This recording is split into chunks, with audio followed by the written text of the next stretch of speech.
Bismillahirrahmanirrahim. Assalamualaikum warahmatullahi wabarakatuh.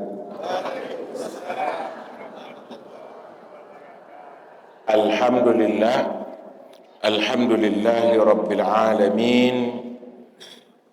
Nahmaduhu wa nasta'inuhu wa nastaghfiruh wa na'udzu bihi min syururi anfusina wa sayyiati a'malina. May yahdihillahu fala mudhillalah wa may yudlil fala hadiyalah. Asyhadu an la ilaha illallah, asyhadu anna Muhammadan abduhu wa rasuluh. Allahumma salli wa sallim wa barik ala habibina Muhammad wa ala alihi wa ashabihi wa man tabi'ahum bi ihsan ila yaumiddin wa ba'd. Alhamdulillah Bapak dan Ibu, Masya Allah, hari ini kembali kita diberi kesempatan untuk ketemu, belajar, mendapatkan bimbingan dan hidayah dari Allah Subhanahu wa Ta'ala melalui kitabnya, apa? Al-Quran. Hari ini kita akan membahas tentang dua surat tentang turunnya Al-Quran. Surat Al-Alaq dan dengan surat apa? Al-Qadar. Dua surat ini berbicara tentang turunnya Al-Quran. Ya. Dan turunnya Al-Quran adalah sebuah masa di mana kehidupan begitu indah. Sebuah periode di mana hidup itu begitu indah. Kenapa? Karena Allah langsung membimbing kehidupan dunia. Allah langsung mengawasi pergi kehidupan dunia, dan apapun yang terjadi turun ayat, turun firman Allah Subhanahu wa Ta'ala. Masa itu telah berlalu, sudah habis. Itulah yang ditangisi oleh para sahabat ketika Rasulullah SAW meninggal. Meninggalnya Rasulullah artinya apa? Terputusnya wahyu. Terputusnya wahyu artinya apa? Tidak ada lagi bimbingan langsung dari langit, dari Allah Subhanahu wa Ta'ala. Tapi alhamdulillah, Rasulullah seorang nabi yang amanah.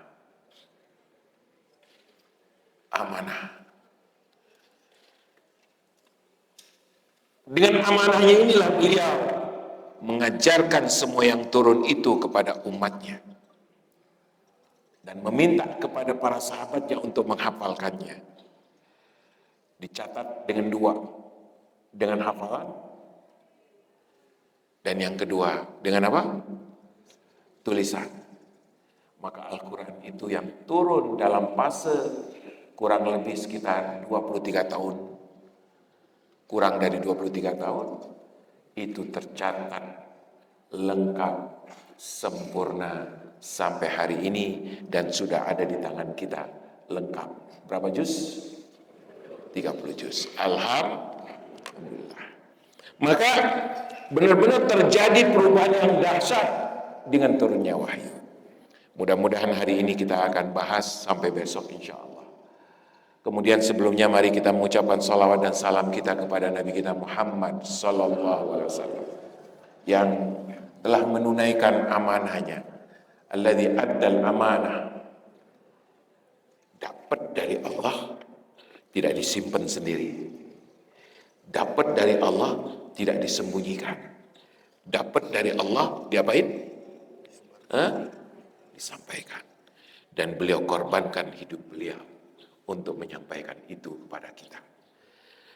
Bapak dan Ibu yang dirahmati Allah Subhanahu wa taala, kita bersyukur punya Nabi Rasulullah sallallahu alaihi wasallam yang takut banget, takut sekali tidak menunaikan amanah. Makanya dalam haji wada, Bapak dan Ibu, dalam haji wada yang disebut dengan khutbatul wada juga, khutbahnya apa? Wada'nya Rasulullah, karena itu yang haji pertama dan sekaligus haji apa? Terakhir. Setelah Rasulullah SAW menyampaikan khutbah yang begitu menarik di Arafah, lalu Rasulullah SAW mengatakan,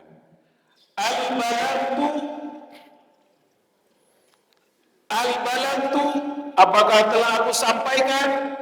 Semua amanah telah kutunaikan, semua yang disampaikan oleh Allah telah kusampaikan kepada kalian. Al-balagtu.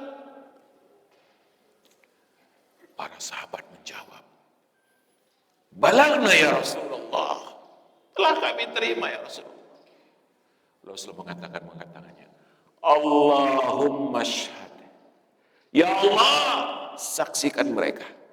Mereka telah bersaksi bahwa amanah yang diturunkan kepada beliau telah diapain? Telah disampaikan. Begitulah Bapak dan Ibu, tradisi Rasulullah SAW yang semestinya juga tradisi kita. Yaitu apa? Kalau dapat, kalau dapat diapain? Jangan dipegang saja, diamalkan, lalu diapain? Disampaikan. Itulah yang membuat Islam itu tersebar bahkan sampai ke Indonesia. Ya, karena Islam itu benar-benar amanah yang harus disampaikan kepada orang lain. Baik Bapak dan Ibu, jadi kita akan tadabburi dua surat, yaitu surat apa? Surat Al-Alaq dengan Al-Qadar. Surat Al-Qadar dan surat apa? Al-Alaq. Baik, kalau urutan dari depan, Al-Alaq atau Al-Qadar dulu? Ya. Ya, dua surat ini Bapak dan Ibu yang rahmati Allah, semuanya berbicara tentang turunnya wahyu.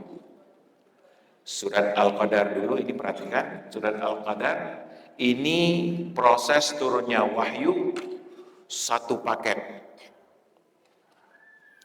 Inna anzalnahu, di sini apa? Al-Quran. Inna anzalnahu fi lailatul qadar. Pada satu malam turun semuanya.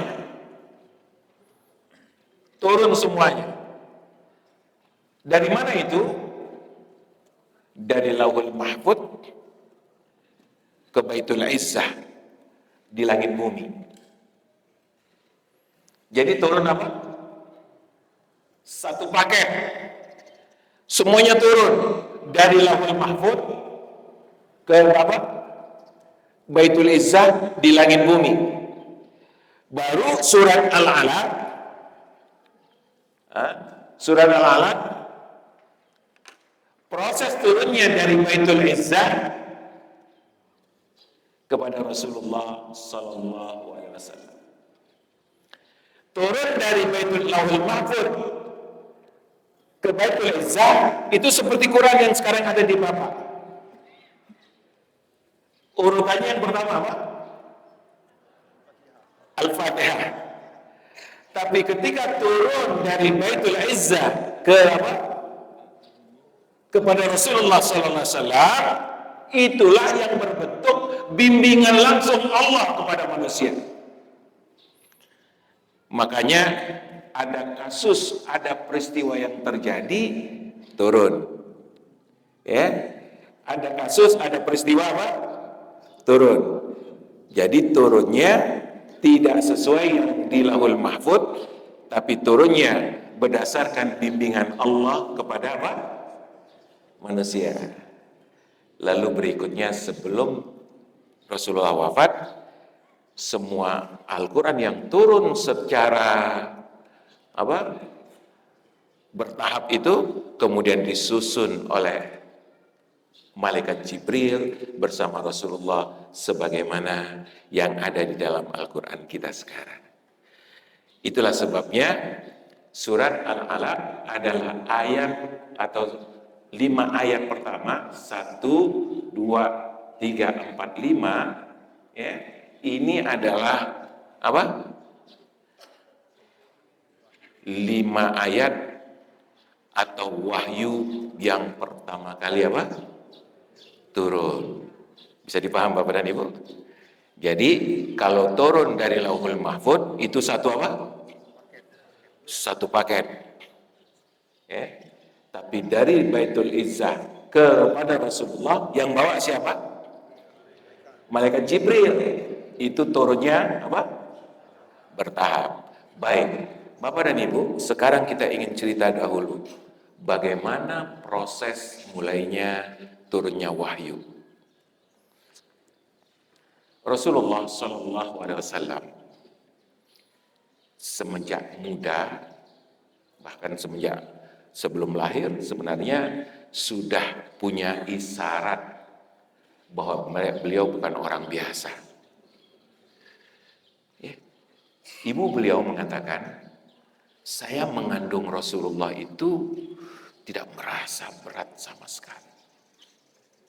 Jadi seperti nggak ada Pak. Seperti nggak mengandung.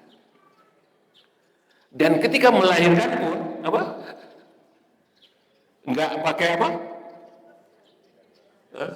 Kontraksi yang sakit. Dan ketika beliau lahir itu seperti ada cahaya yang keluar dari bawah itu, menyinari langit yang luar biasa. Ya. Bapak dan Ibu, paman beliau yang namanya Abu Lahab, gembiranya luar biasa. Gembiranya luar biasa dengan kelahiran apa? Nabi Muhammad. Jadi Abu Lahab itu dulu senang banget dengan Rasulullah. Tapi setelah jadi Rasul, apa? Benci sekali dengan Rasulullah. Kembali. Kemudian sekian banyak tanda-tanda dari kecil. Seperti bagaimana dia ketemu dengan pendeta apa? Buhair yang mengatakan, ini orang yang akan menjadi sesuatu yang sangat besar. Kepada Abu Thalib dikatakan, kamu balik, jaga dia. Jangan sampai diketahui oleh orang Yahudi. Jaga beliau. Karena pendeta itu sudah membaca tanda-tanda itu di kitab. Dan itu ada pada Rasulullah SAW. Ya. Setelah itu Rasulullah menikah. Setelah menikah itu Bapak dan Ibu, Khadijah itu sebagai istri beliau luar biasa.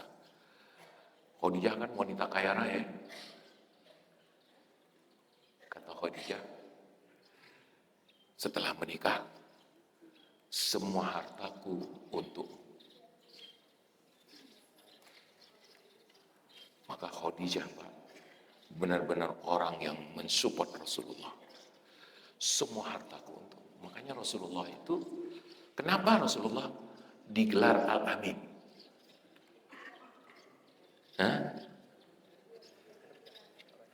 Orang dipercaya. Kenapa kok sampai orang-orang mempercayai beliau?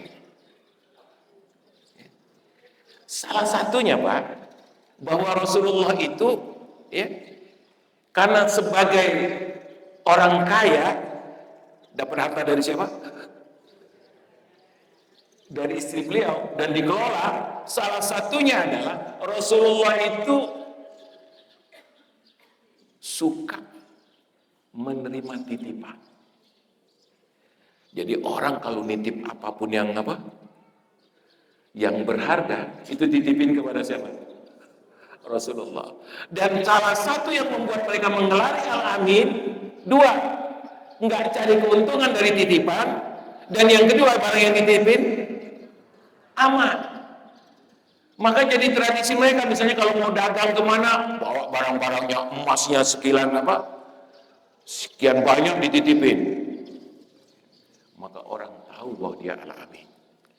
Dan kalau berjanji tidak pernah tidak ditepati. Makanya orang Arab mengatakan, kami tidak pernah menemukan dari lisanmu al-kadhib. Kami tidak menemukan dusta sama sekali dari lisanmu. Bagaimana Allah mengkondisikan orang Quraisy, Pak, Bu, percaya 100% kepada Rasul.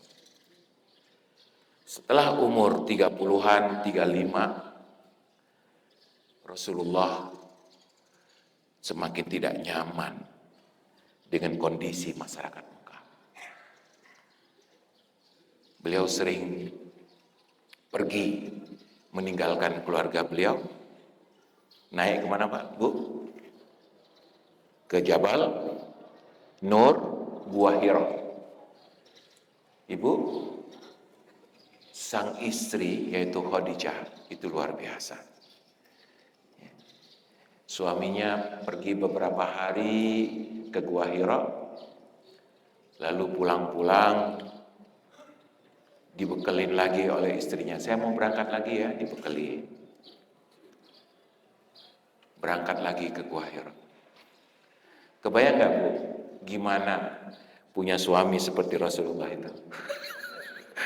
Pak, gimana Pak kalau kita umur-umur 35 udah nongkrong aja gitu ya? Pergi kemana, Bu? Ke gua, balik-balik ngapain?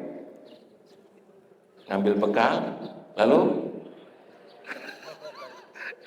pergi lagi. Gimana, Bu, itu, Bu, kalau suami kita? Tapi memang Khadijah itu dari awal sudah sangat percaya kepada Rasul. Maka apapun yang dilakukan oleh Rasul itu tidak pernah dia pikirkan yang negatif, pasti apa? Positif. Kebayang nggak, Bu? Pada satu hari dia pulang-pulang, Zamiluni, Zamiluni. Selimutin aku, selimutin aku. Kalau ibu gimana itu? Nah, makanya kan, kesambet kan? Enggak. Ketika Rasulullah SAW Zamiluni, Zamiluni, diselimutin.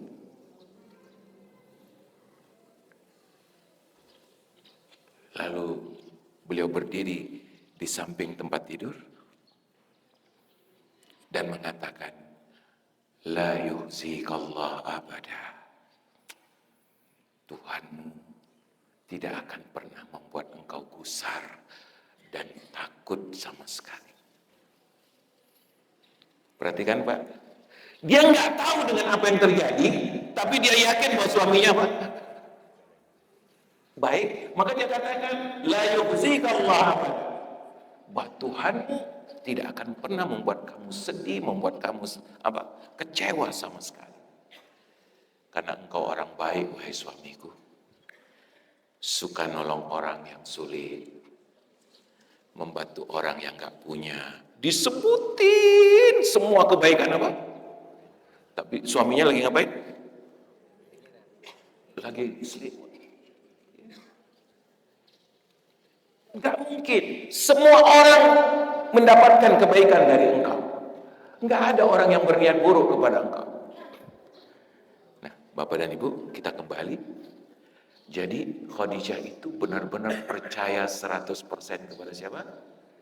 Rasulullah SAW. Makanya ketika Rasulullah mendapatkan wahyu, yang pertama kali beriman siapa? Yang pertama kali beriman siapa? Khadijah. Yang pertama kali beriman Khadijah radhiyallahu anha. Kembali, jadi Rasulullah SAW, Bapak dan Ibu, ketika pergi ke Tahanus ke mana? pergi ke Gua Hira untuk tahanus, beliau sudah mendapatkan beberapa tanda. Beberapa tanda. Di antara tanda-tandanya yang disampaikan oleh beberapa riwayat, termasuk dari Aisyah, beliau selalu bermimpi, dan mimpinya itu seperti bukan bermimpi. Maksudnya apa? Terlihat jelas. Ya. Jadi apa yang beliau lihat dalam mimpinya itu persis seperti yang terjadi dalam apa? Yang nyata. Lalu ketika beliau jalan, kadang-kadang beliau mendengarkan ucapan salam. Assalamualaikum ya Rasulullah.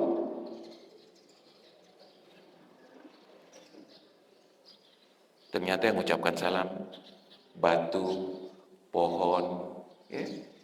Jadi beliau sudah diberi isyarat, tapi belum apa? Belum jelas, ya. Sampailah ketika satu saat beliau sedang berada di Gua Hira, datanglah malaikat dalam bentuk manusia, tidak dalam bentuk malaikat, ya. Karena kalau dalam bentuk malaikat sangat apa? Sangat mengagetkan, dan langsung mengatakan Iqra Bismi rabbikal ladzi khalaq. Baca. Lalu Rasulullah mengatakan, Ma ana biqari. Aku nggak bisa baca. Lalu malaikat peluk. Dipeluk, dalam riwayat dikatakan sampai Rasulullah nggak bisa apa? Napas. Dibuka lagi. Lalu dikatakan, Iqra. Baca. Ma'ana biqari. Aku nggak bisa baca. Dipeluk lagi. Sampai 3 kali, barulah kemudian Rasulullah membaca Iqra bismi rabbikal ladzi khalaq khalaqal insana min 'alaq Iqra wa rabbukal akram alladzi 'allamal insana ma lam ya'lam. Bapak dan Ibu yang dirahmati Allah, setelah mendapatkan wahyu ini, langsung Rasulullah pulang. Dan itulah yang saya katakan tadi, zamiluni apa? Zamiluni. Selimuti saya, selimuti saya. Selimutnya bukan karena kedinginan, tapi karena apa? Ketakutan. Kenapa takut? Karena belum kenal. Belum tahu. Belum tahu. Ya, siapa yang datang? Belum tahu. Ya, belum kenal. Makanya Khadijah, istri beliau, seorang istri yang sangat bijak, Bapak dan Ibu yang dirahmati Allah, langsung membawa Rasulullah kepada orang yang sudah punya pengetahuan yang lebih tentang kitab. Tentang kitab-kitab yang turun sebelumnya. Tentang Taurat, tentang Zabur, tentang Injil. Ya. Ada orang yang sangat berpengetahuan tentang itu, dan kebetulan juga bagian daripada keluarga beliau, ya, anak apa sepupu ya, apa pamannya jatuhnya, ya, yaitu Waraqah bin Naufal. Waraqah bin Naufal ini, Bapak dan Ibu, seorang yang ahli tentang kitab di Mekah, sudah sangat sepuh, matanya sudah buta, ya. Lalu dibawa oleh Khadijah Rasulullah SAW ke sana, dan diceritakanlah apa yang terjadi. Lalu Waraqah berkata begini, apa yang diturunkan atau yang dibacakan, yang dimintakan untuk dibacakan apa? Dibacakan ayat ini. Lalu Waraqah berkata begini, Pak, hada namus alladzi unzila ala Musa. Ini adalah namus. Namus itu wahyu. sebagaimana yang diturunkan kepada Musa. Ini adalah wahyu yang diturunkan oleh Allah kepada engkau sebagaimana yang diturunkan kepada siapa? Kepada Musa. Lalu Rasulullah SAW mendapatkan berita tentang apa yang terjadi. Apa beritanya?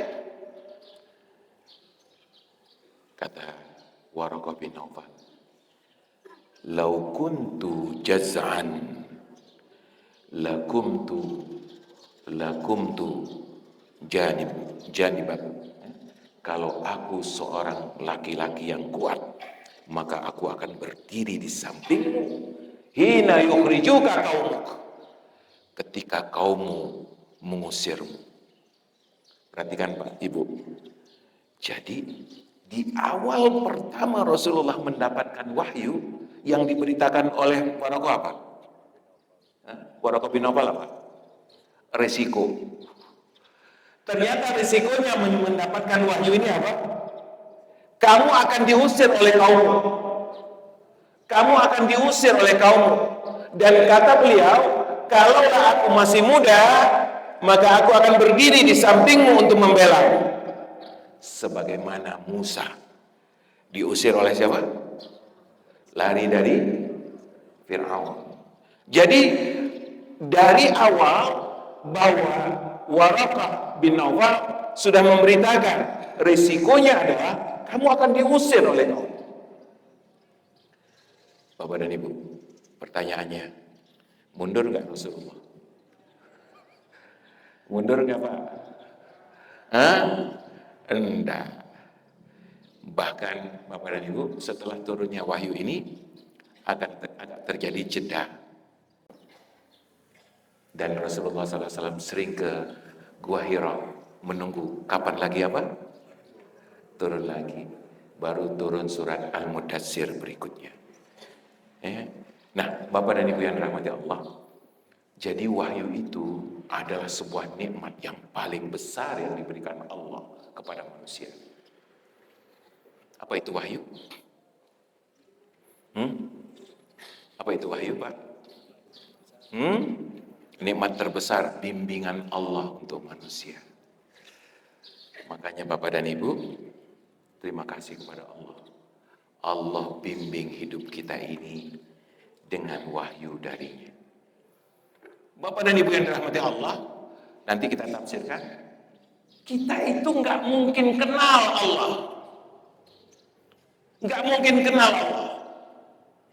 Mau pakai apapun, mau pakai filsafat, mau pakai apapun teorinya, itu nggak mungkin kenal Allah. Sampai Allah itu sendiri yang memperkenalkan dirinya kepada kita. Dan wahyu adalah apa? Allah yang memperkenalkan dirinya kepada kita. Ya. Maka manusia itu tidak akan pernah kenal akan Tuhannya dan tidak akan pernah ketemu dengan Tuhannya. Siapapun yang cari Tuhan tanpa pakai wahyu, apa? Muter-muter gak ketemu. Siapa yang mencari Tuhan ketemu Tuhan?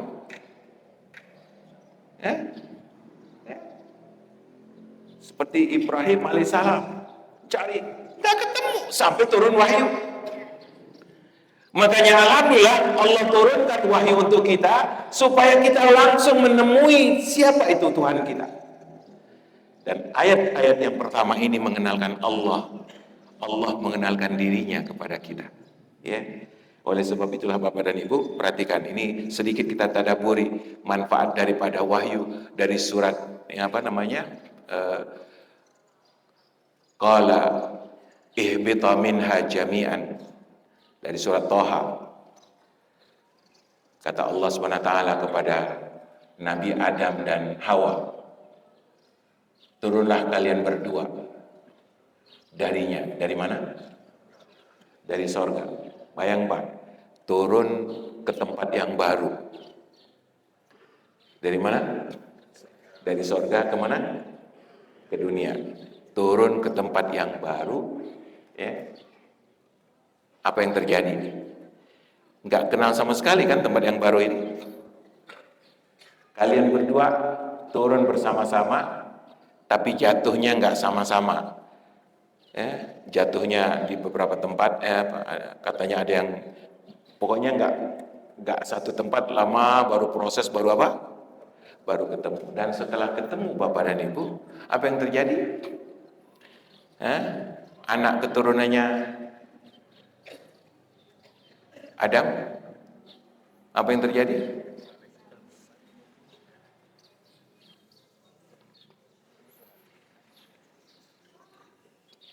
Nggak tahu tujuan hidup. Maka kalau nggak tahu tujuan hidup, kita mengira kita itu memperjuangkan kehidupan. Dan kayak kita kira memperjuangkan kehidupan itu adalah, mohon maaf, dengan mematikan yang lain. Makanya permusuhan saling membunuh itu memang dari dulu. Oleh sebab itulah Allah turunkan, fa imma ya'tiyannakum minni hudan. Kalau tidak karena turunnya hidayah, petunjuk dariku, apa bentuknya petunjuk itu? Wahyu Al-Quran. Jadi Bapak dan Ibu, kenapa kok di dalam kehidupan ini, kehidupan penuh dengan permusuhan, perperangan, penindasan, dan orang itu melihat orang lain itu adalah ancaman. Karena mereka nggak kenal dengan hakikat hidupnya dan jauh dari petunjuk Allah. Makanya resiko tidak kenal dengan wahyu, resiko tidak kenal dengan Al-Quran dan Sunnah Rasul, apa? Hidupnya apa?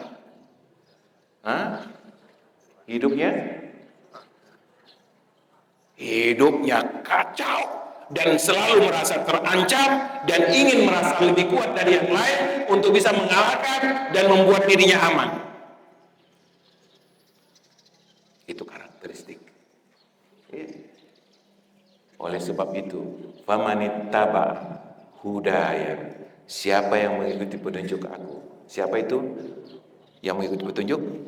Orang yang beriman, ngikutin Al-Quran, ngikutin hadis. Fala yadillu wala yashqa. Perhatikan Pak, tidak tersesat dan tidak menjadi hina di dunia dan di akhirat. Maka Al-Quran yang ada di depan kita itu sumber lurusnya hidup dan sumber kesejahteraan dan kebahagiaan. Kalau enggak sesat, kalau enggak yasqa, sengsara. Bapak dan Ibu, yang tahu tentang hidup ini siapa? Yang tahu tentang hidup kita ini siapa? Allah. Kenapa? Karena Dia yang ciptain kita. Maka jangan coba-coba tentang hidup. Ulangi. Jangan coba-coba tentang apa? Hidup. Nggak usah bereksperimen tentang hidup. Karena hidup berapa kali, Pak? Berapa kali, Bu? Sekali cuma. Kalau gagal, gagal sekali. Makanya Allah SWT pengen hidup yang sekali ini sukses, maka diturunkan oleh Allah apa? Wahyu. Bentuk wahyu sekali lagi Al-Quran, dan yang kedua adalah hadis Rasulullah Sallallahu Alaihi Wasallam. Perhatikan Bapak dan Ibu. Wa man a'rada an dzikri, barang siapa yang lengos, berpaling dari apa? Dari Al-Quran. Fa inna lahu ma'isyatan dhanka, maka hidupnya hidup yang dhanka itu Bapak dan Ibu, hidup yang sempit. Sempit itu bukan rumahnya yang sempit. Sempit itu bukan area hidupnya yang sempit. Yang sempit itu apa? Hatinya. Ma'isyatan dhanka. Maka kalau kita tidak diturunkan oleh Allah wahyu, kita hidup dalam kesempitan. Sebagaimana yang terjadi dengan masyarakat Mekah pada masa itu. Bapak dan Ibu, bagaimana mereka merasa terancam, bahkan dari anak wanita. Kebayang nggak Pak? Ya. Makanya kalau punya anak wanita zaman itu diapain? Hah?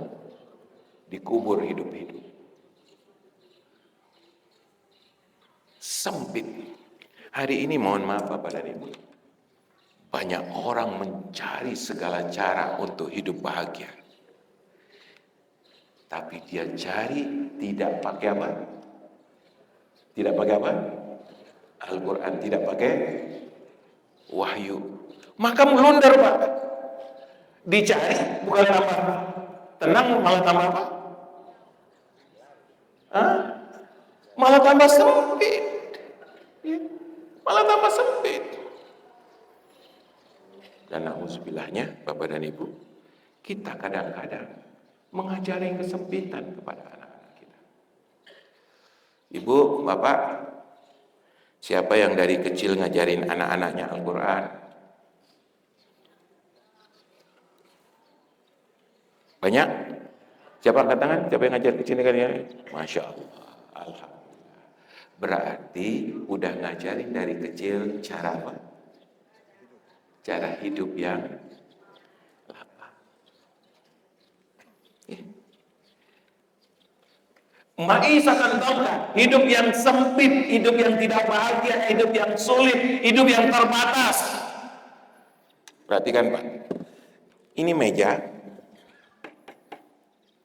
berapa meter nih? 1 meter kurang lebih. Ya. Kalau kita buat meja 100 meter, panjang ya? Panjang ya? Apakah kita sudah merasa bahwa meja itu cukup untuk memenuhi kebutuhan kita?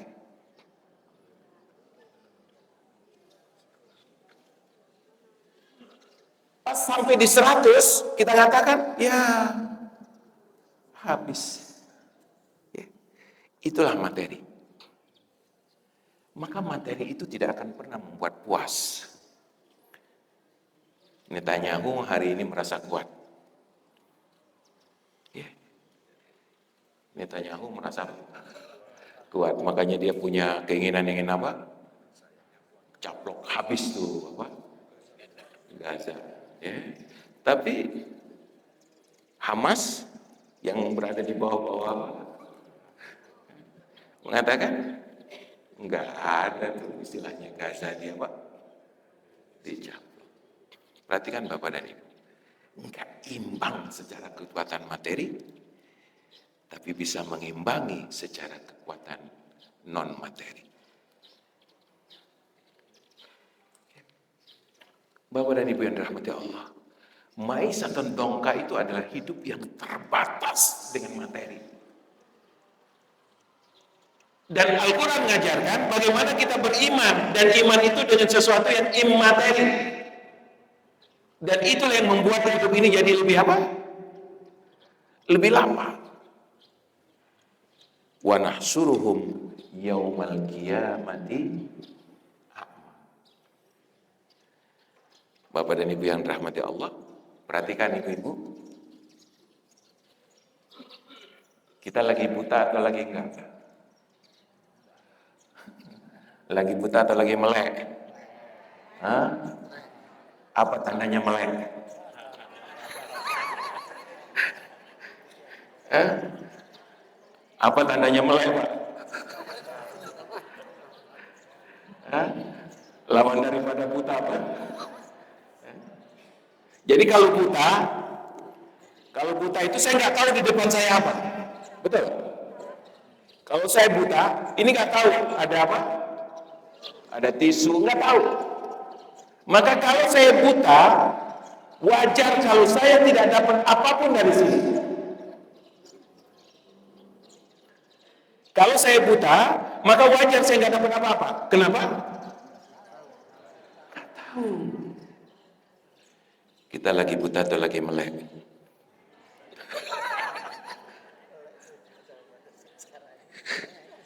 Tahunya nanti di mana? Di mana, Pak? Tahu nggak, Pak? Nggak dapat apa-apa. Setelah mati kita lihat, kok saya nggak bawa apa-apa? Emang saya nggak melihat apa-apa di dunia ini? Nggak melihat apa-apa. Jadi kalau kita orang buta, Pak, di sini lewat, ya kan gitu ya. Tapi kalau orang nggak buta, oh ada tisu. Dia ambil. Untuk apa? Untuk akhirat. Tapi orang buta nggak ngambil apa-apa. Makanya kata Allah, kamu nanti pada hari kiamat apa? Buta, nggak melihat. Mana? Kenapa nggak melihat? Nggak pakai Al-Quran. Ngambil, tapi diapain? Ngambil, tapi diapain, Bu? Dihabisin di sini. Karena kita yakin atau kita tidak mengira ada kehidupan hari apa? Dari mana yakinnya ada kehidupan kiamat? Dari Al-Quran. Makanya tanda bahwa kita melek adalah apa? Nah, ngambil untuk akhirat. Itulah. Lalu orang mengatakan, qala rabbi lima hasyartani a'ma. Kenapa engkau kumpulkan kami dalam keadaan buta? Padahal kami sebelumnya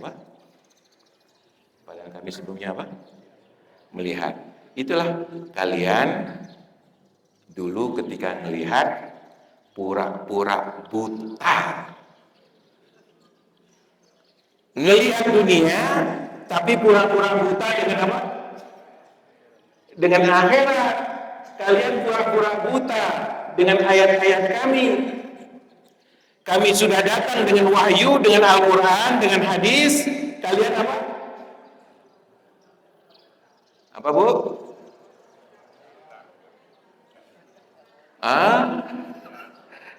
Pura-pura enggak ngelihat. Oleh sebab itulah, karena kalian melupakan kami dulu, sekarang kami lupakan kalian. Nah, Bapak dan Ibu, jadi wahyu yang diturunkan Allah itu penting banget.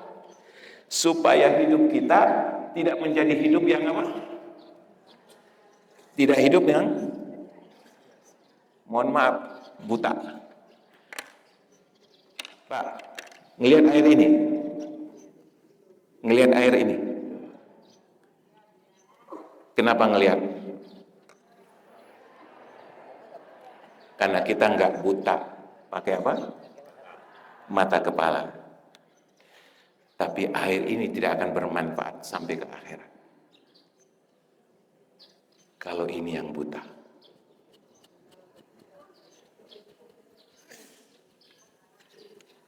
Maka kalau hati kita buta, semua yang kita miliki di dunia ini habis di sini. Makanya Al-Quran itu obat anti buta hati. Lampu ya, untuk bisa tidak buta apa? Dunia, tapi Al-Quran nur. Al-Quran itu apa? Nur, cahaya. Cahaya yang membuat hati kita melihat. Kalau lampu, cahaya membuat mata kita apa? Melihat. Maka banyak orang yang tidak buta mata kepalanya, tapi buta mata hatinya. Apa tandanya buta mata hati? Semua yang terjadi bagi hidup dia di dunia tidak menjadi sesuatu yang kekal di akhirat. Padahal Bapak dan Ibu, hidup ini bukan hari ini, tapi hidup ini setelah mati. Nah, baik. Jadi makanya turunnya wahyu itu mengembirakan bagi orang yang punya hati. Bagi orang yang punya hati, turunnya wahyu itu mengembirakan.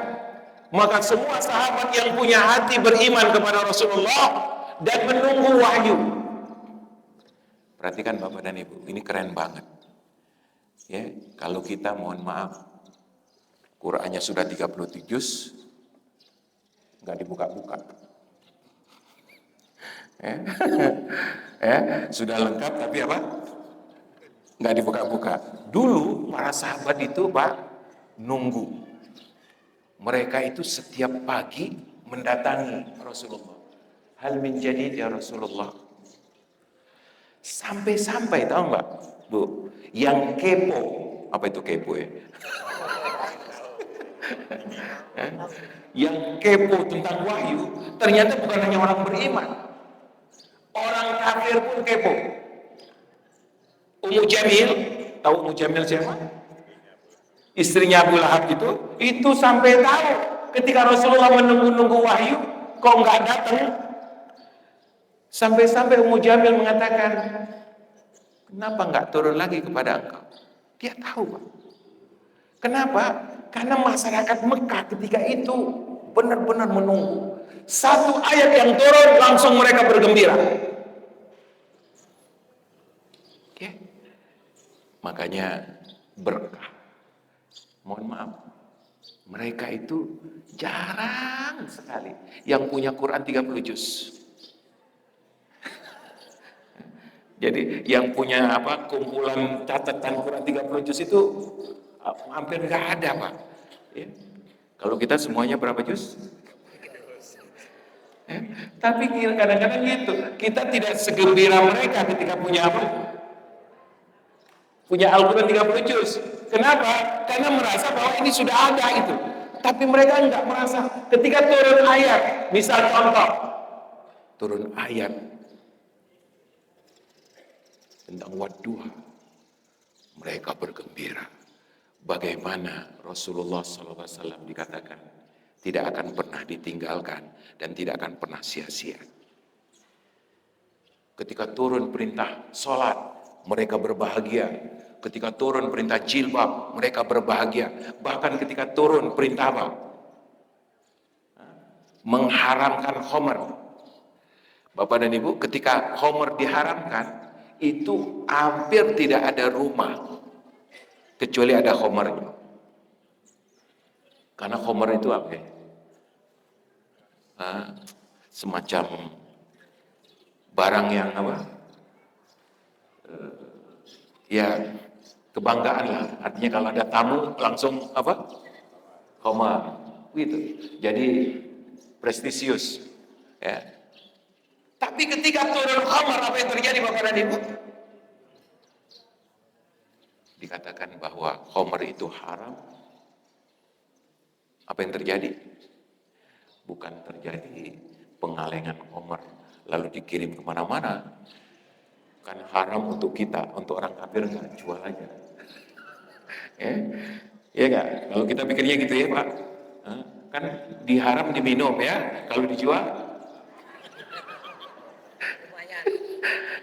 lumayan gitu ya. Enggak demikian, mereka langsung berekspresi, beliau tumpahkan itu, mereka tumpahkan khamr itu di jalan-jalan, sehingga akhirnya terkesan bahwa kota Madinah itu banjir dengan dengan khamr. Begitu Bapak dan Ibu yang dirahmati Allah, bagaimana mereka menghargai wahyu Allah Subhanahu wa Ta'ala. Nah, itulah sebabnya ketika suatu saat Abu Bakar dan Umar main-main ke rumah ibu susuannya Rasulullah, ibu yang nyusui Rasulullah pertama kali, Ummu Aiman. Ya, Abu Bakar dan Umar berkata begini, coba ceritakan kepada kita bagaimana Rasulullah waktu kecil. Pasti lucu, bayi yang sehat, bayi yang luar biasa. Ibu ini bukan malah cerita, malah nangis Pak. Dan ini peristiwa setelah Rasulullah meninggal. Ibu susuan ini menangis, dia mengatakan begini, nggak mungkin saya bisa menceritakannya setelah beliau wafat. Yang kutangisi adalah bukan perginya Rasulullah, tapi yang kutangiskan adalah berhentinya bimbingan langit kepada bumi. Berhentinya bimbingan Allah untuk manusia. Dulu Bapak dan Ibu, ada peristiwa, langsung turun ayat. Ada kasus, turun ayat. Ya. Ngomong sedikit, turun ayat. Ya. Tapi setelah wahyu tidak turun, kita tidak bisa lagi kecuali dengan membuka wahyu itu. Kalau dulu turun, kalau sekarang harus apa? Kita buka. Yuk, mari kita tadaburi 5 ayat pertama dari surat Al-Alaq sebagai wahyu pertama yang turun. Inilah pembuka bimbingan langit kepada bumi. Bimbingan Allah kepada bumi. A'udzubillahiminasyaitonirrajim. Bismillahirrahmanirrahim. Apa? Iqra. Bismi rabbikal ladzi khalaq. Mulanya dengan apa, Pak? Iqra, bacalah. Pertanyaannya, kalimat bacalah itu biasanya apa? Butuh apa? Butuh objek. Bacalah buku. Bacalah teks, gitu kan? Di sini apa yang dibaca?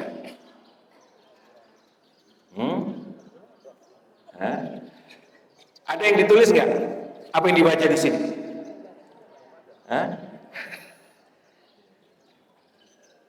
Iqra. Bacalah. Apa yang dibaca?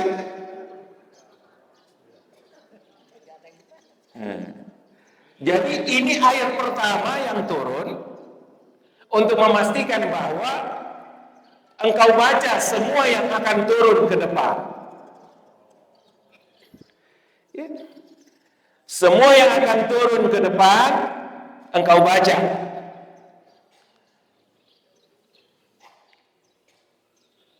Bacanya dengan Bismi Rabbika, dengan nama Tuhan. Nah, Bapak dan Ibu yang dirahmati Allah, jadi kalimat Iqra sama dengan ini, Pak, dengan surat apa? Al-Alaq. Sebenarnya adalah Iqra, bacalah, inna anzalna, bacalah apa yang kami turunkan kepadamu. Apa yang kami turunkan? Al-Quran. Jadi Bapak dan Ibu yang dirahmati Allah, pertama kali perintah terhadap Al-Quran ini perintah apa? Baca. Udah dibaca?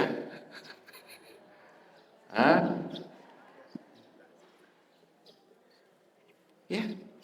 Maka Al-Quran itu jadi nikmat kalau dibaca. Tapi kalau nggak dibaca, nah kita itu Al-Quran diapain? Ditaruh di mana gitu ya? Dibungkus pakai kain apa? Yang sangat bagus, diletakkan di tempat yang apa?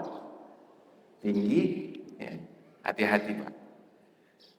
Jangan sampai Al-Quran itu jadi barang yang paling berharga tapi tidak dibaca. Dan penghargaan Al-Quran itu bukan disimpan, tapi dibaca. Makanya bawa aja dia kemana-mana.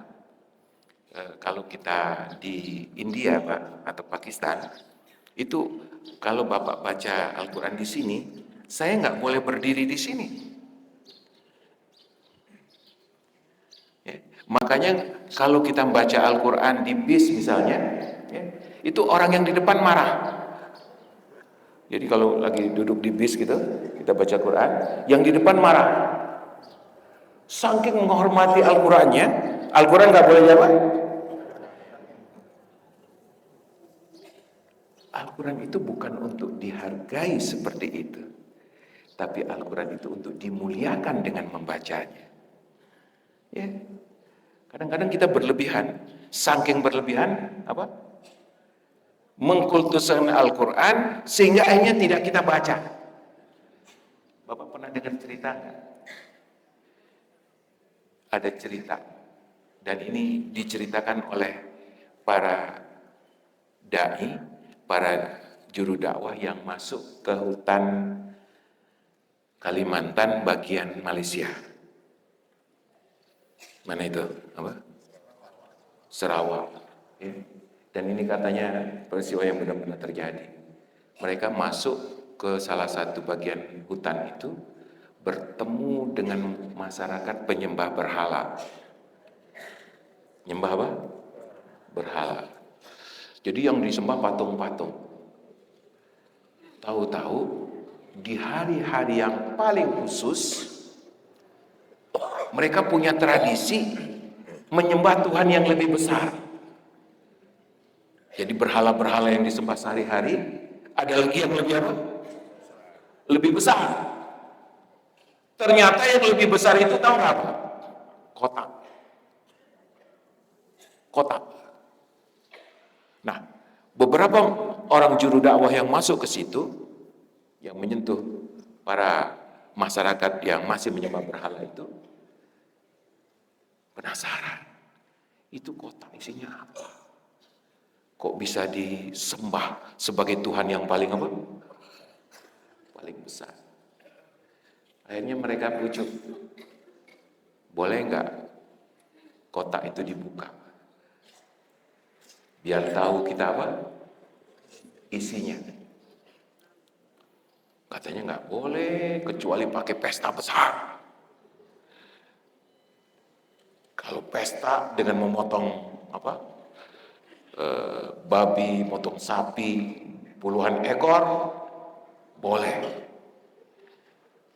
Penasarannya dai Arab ini, dia katakan, oke, saya biayai berapa puluh ekor sapi, ya, bikin upacara besar. Bapak Ibu, dibikin upacara besar untuk membuka apa? Kotak itu. Setelah dibuka, buka pertama, dalamnya kotak lagi.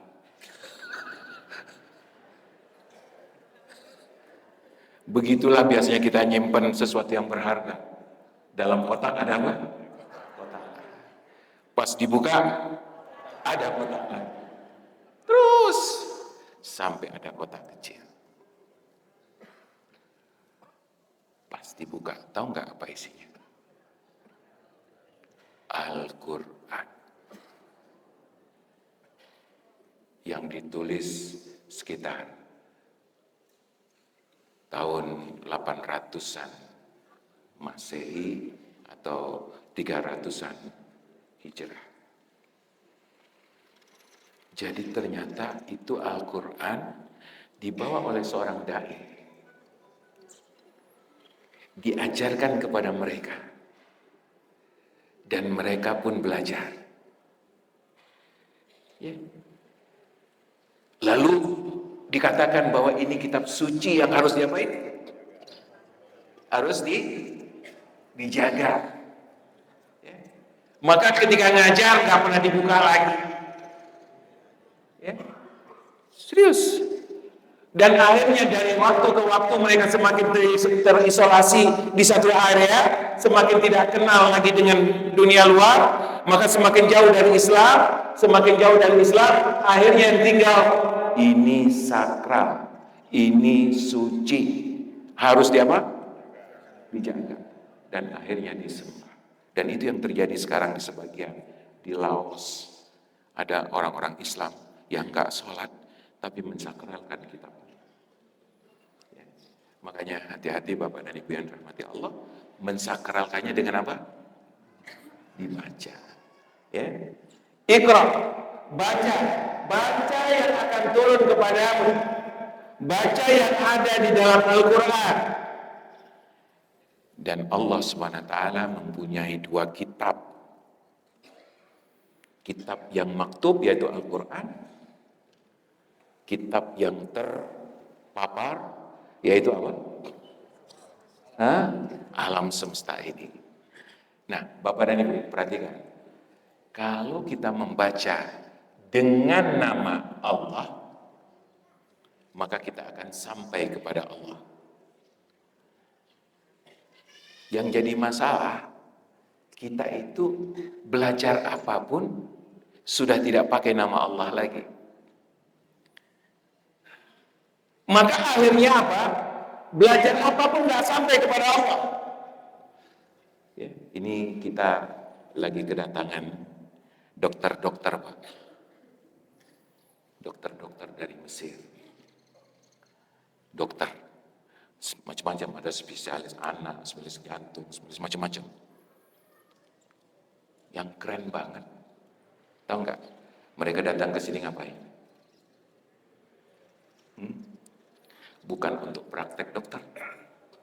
Jauh-jauh dari Mesir ke sini tahu ngapain, Pak? Ngajarin baca Al-Quran. Bagaimana ketika kita membaca Al-Quran, itu ketemu dengan Allah. Yang sering terjadi, kita tidak ketemu dengan Allah, cuma sekedar apa? Yang kedua, mereka dokter-dokter. Katanya, kata beliau, semestinya setiap proses kedokteran itu ngantar kepada siapa? Kepada Allah. Ya. Yang sering terjadi, mereka ini dokter bukan dokter bekam, ya, dokter-dokter konvensional, dokter-dokter apa? Spesialis macam-macam. Kita mengotak-ngatik ilmu-ilmu yang sebenarnya tentang Allah di dalam diri kita, tapi kita nggak mengantarkan kita kepada Allah. Ya. Harusnya ketika ngomong tentang jantung, endingnya adalah apa? Bagaimana Allah. Semakin kita pelajari jantung itu, semakin ngerti bagaimana kuasa Allah dalam hidup kita ini. Maka mereka punya ide mau bikin seminar khusus untuk tenaga medis dan dokter. Ya, rencananya kemarin September tapi mundur mungkin ke Oktober. Bagus banget, Pak, ketika mereka membahas ayat-ayat Allah. Mereka dokter tapi S3 di Al-Quran. Jadi ngomong kedokteran tapi juga dan di sini luar biasa. Mereka ngajarin anak-anak dan anak-anak dapat banget bagaimana cara membaca Al-Quran. Jadi mereka mengatakan begini, Pak, ketika baca Al-Quran itu harus dapat 3. Nanti ini juga demikian, harus dapat 3. Nanti kita selesai baca surat Al-Alaq harus dapat 3. Perhatikan apa yang dapat. Yang pertama, ini yang paling standar. Apa yang kita pahami dari surat Al-Alaq? Apa, Pak? Apa, Bu? Apa yang kita pahami dari surat ini? Yang kedua, ini surat dari siapa? Dari Allah. Kenapa dikirim ke kita?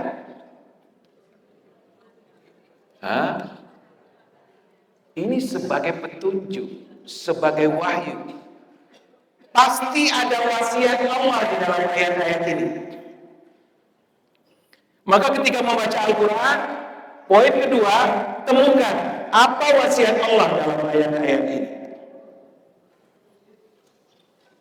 Poin ketiga yang penting, Pak, luar biasa. Apa itu Al-Quran, Bapak dan Ibu? Al-Quran itu surat cinta. Surat apa? Surat cinta. Cintanya siapa? Cintanya siapa? Allah kepada kita. Maka temukan di ayat ini bukti-bukti dan betapa cintanya Allah kepada kita.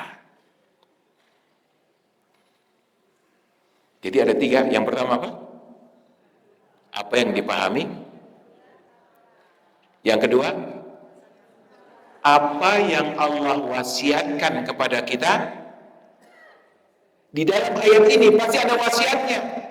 Seperti ibu-ibu dan bapak ketika ngirim surat kepada anaknya, ya, walaupun di dalam pembukaan dan seterusnya, itu nanti pasti di sekian itu ada apa? Ada wasiat. Dan yang ketiga, apa tanda cintanya Allah kepada kita dalam ayat ini? Nah, kalau setiap membaca ayat, membaca surat seperti itu, maka kita akan ketemu dengan makna yang luar biasa dari Al-Quran. Baik, Bapak dan Ibu yang rahmati Allah SWT, Iqra, Bismi rabbikal ladzi khalaq. Perhatikan Bapak dan Ibu yang dirahmati Allah. Ini ayat yang pertama turun. Rasulullah Sallallahu Alaihi Wasallam diajari oleh Allah kalau membaca, baca dengan Bismillah, Bismi Rabbika. Apa artinya Bismi Rabbika itu? Dengan nama Tuhan. Apa maksudnya?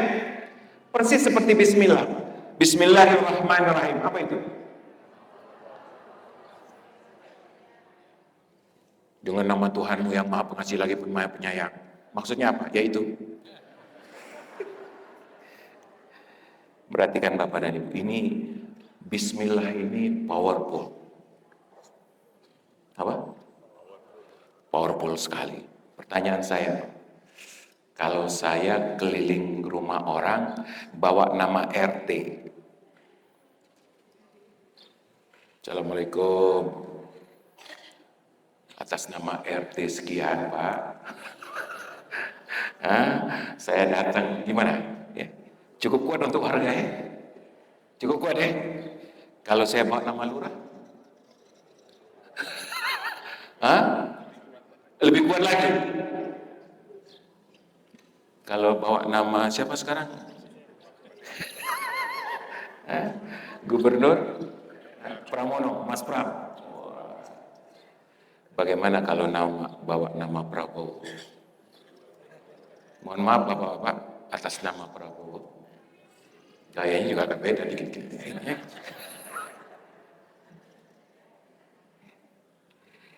Kita bawa nama orang aja sudah langsung apa? Udah deh, kita bismillahin aja dah. Bawa nama Allah enggak pede sekali. Bismillahirrahmanirrahim, walaupun nggak mampu. Nggak nyambung. Nama Allah dibawa, tapi nama kebesaran Allah nggak ada. Tahu nggak kenapa Allah katakan Iqra bismi rabbikal ladzi khalaq?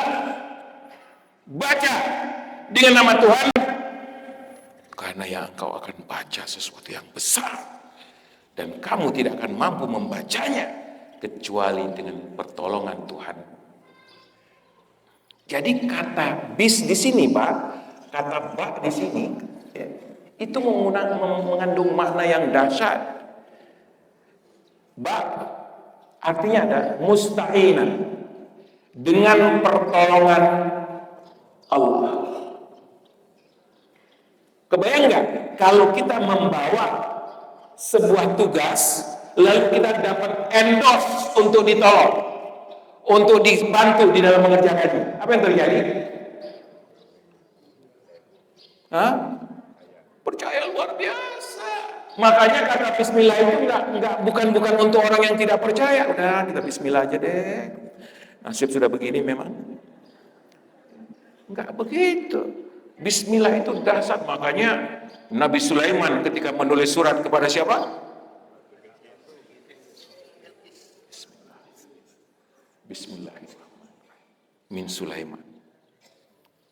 Langsung Bilqis khawatir.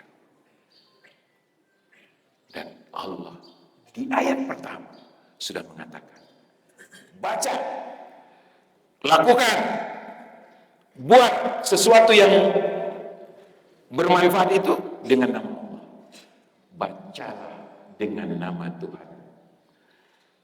Dan yang indahnya pakai kalimat kamu. Siapa itu? Kamu itu siapa? Rasul. Dan itu sendiri, kata mufrad. Jadi betul-betul ketika ayat ini turun, yang baru beriman itu siapa? Rasul. Bacalah dengan Tuhanmu sendiri. Luar biasa. Private, Pak. Private. Ya. Iqra bismi rabbikal ladzi khalaq.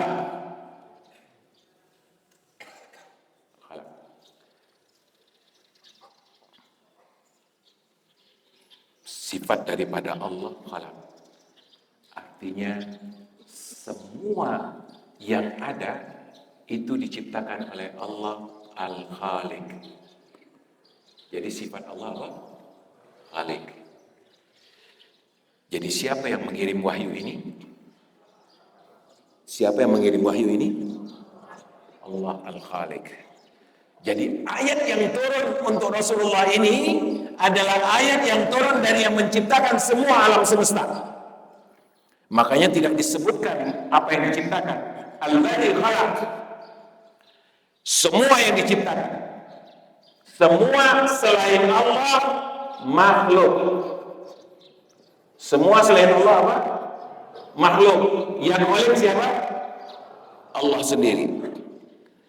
Jadi ayat yang diturunkan ini Bapak dan Ibu dari Tuhan yang menciptakan alam semesta ya untuk manusia yang diciptakan. Salah satu yang diciptakan adalah insan. Apa Pak? Jadi sekali lagi kita ulang, bacalah dengan nama Tuhanmu yang apa? Menciptakan. Menciptakan apa? Menciptakan semua. Menciptakan semua. Bahkan malaikat yang mengantarkan wahyu itu pun diciptakan oleh Allah. Tapi karena Rasulullah diutus untuk manusia, maka Rasulullah SAW mendapatkan penjelasan yang lebih khusus tentang manusia. Alladzi khalaqal insan. Salah satu ciptaan Allah adalah manusia. Khalaqal insana min 'alaq. Khalaqal insana min 'alaq. Nah, ini Pak. Ini berapa tahun yang lalu ini surat turun? 1400 hampir 1447 tahun atau 1500 tahun yang lalu. Perhatikan Pak, Rasulullah sudah diajak berbicara tentang sesuatu yang belum pernah dibicarakan oleh manusia. Bapak dan Ibu, proses perkembangan janin di dalam rahim itu kan penemuan baru. Ya. Baru beberapa puluh tahun atau mungkin ya secara detail itu baru banget. Tapi Allah sudah ngajak Rasulullah untuk menjelaskan ini. Alladzi khalaqal insana min 'alaq. Apa itu 'alaq? Yang menciptakan manusia dari 'alaq. 'Alaq itu Bapak dan Ibu artinya begini. Khalaqa. Yang laku itu artinya begini, apa? Apa? Gantung. Makanya menggantung maju yu'allik. Menggantung baju artinya yu'allikul apa? Malabis. Maka alaq artinya adalah sesuatu yang apa? Menggantung. Terus ternyata al-alaq ini adalah satu istilah dari proses pertumbuhan apa? Janin. Yaitu ketika dia berumur sekitar 20 sampai 24 hari yang disebut sebagai alaqah. Ini dia Pak.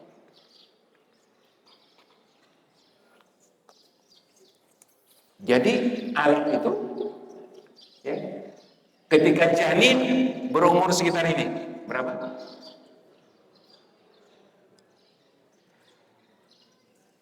Kenapa disebut alaq?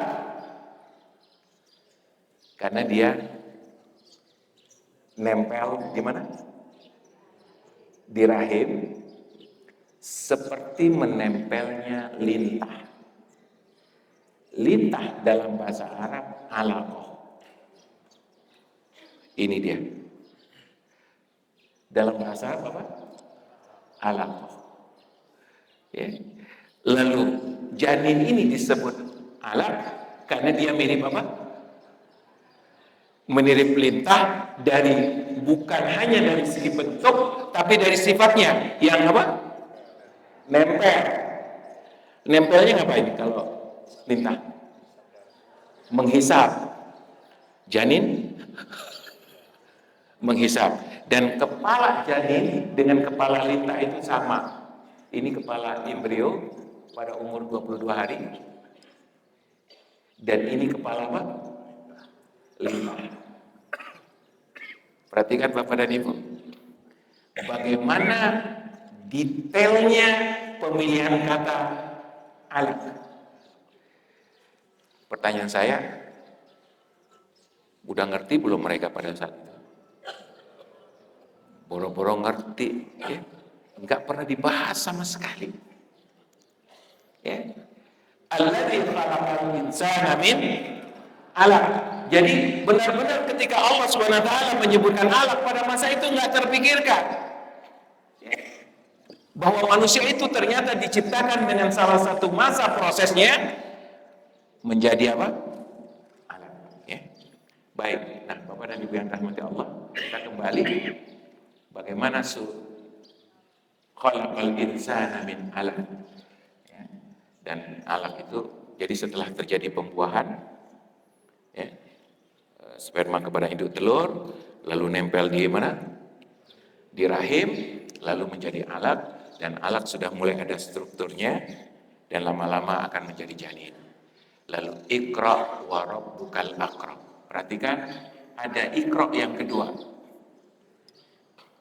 Ada apa? Iqra yang kedua. Iqra wa rabbukal akram. Bacalah. Kalau tadi pakai bi, bacalah dengan nama Tuhanmu, bacalah dengan pertolongan Tuhanmu, bacalah dengan izin Tuhanmu, bacalah dengan yakin bahwa Tuhanmu akan membantumu. Di Iqra yang kedua, wa rabbukal akram. Bacalah bahwa Tuhanmu itu akram. Apa artinya akram, Bapak dan Ibu? Mulia. Apa artinya mulia? Tahu nggak? Mulia itu sifat di bawahnya semua sifat-sifat yang pemurah dan dermawan. Misal, di bawah akram ini Rahman, Rahim, apa lagi? Wadud. Wadud apa itu? Wadud itu punya hati yang apa? Lembut. Kemudian apa? Wahab, suka memberi. Apa lagi? Latif, lembut. Lembut itu karakternya. Jadi semua sifat-sifat pemberi, Razzaq, itu di bawah akram. Maka Allah mengatakan, bacalah, dan Tuhanmu akan memberikan semua yang kau butuhkan. Enak nggak Pak? Enak dapat jaminan seperti itu. Tuhanmu memberikan apapun. Allah Maha Mulia, tidak ada yang tidak diberikan. Ya, dikasih makan nggak kita? Bu, kasih makan nggak Bu? Benar. Dikasih makan nggak Bu? Pak, dikasih makan? Anak kita dikasih makan nggak? Kasih ya? Pasti? Ya. Makanya kelaparan yang terjadi di Gaza itu adalah tanggung jawab kita. Makanya kita harus berbuat sesuatu. Karena Allah sudah melimpahkan. Cuman tidak sampai ke sana gara-gara kekerasan yang ada di oleh siapa? Israel. Kita harus memberikan. Enggak boleh kita berpangku tangan. Allah itu akram. Allah itu sangat maha pemberi. Makanya Al-Quran itu salah satu nama Al-Quran apa? Al-Quranul Karim.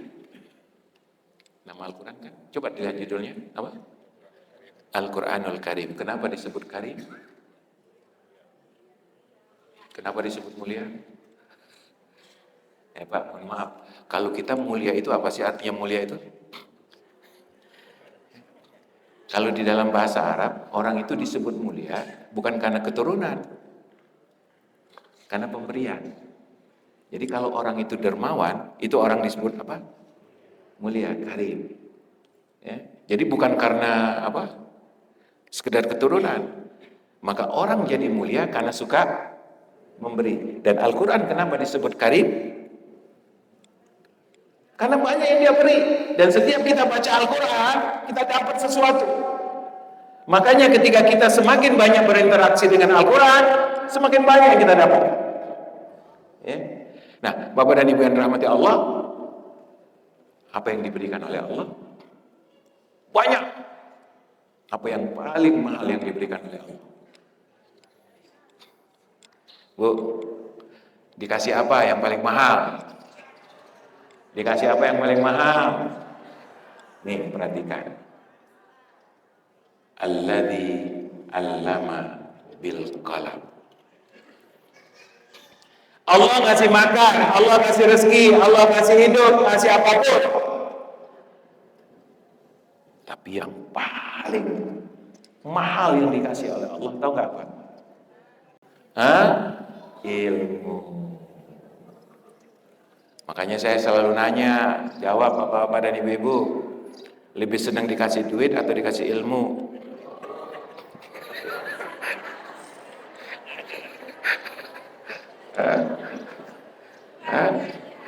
Lebih senang dikasih duit atau dikasih ilmu?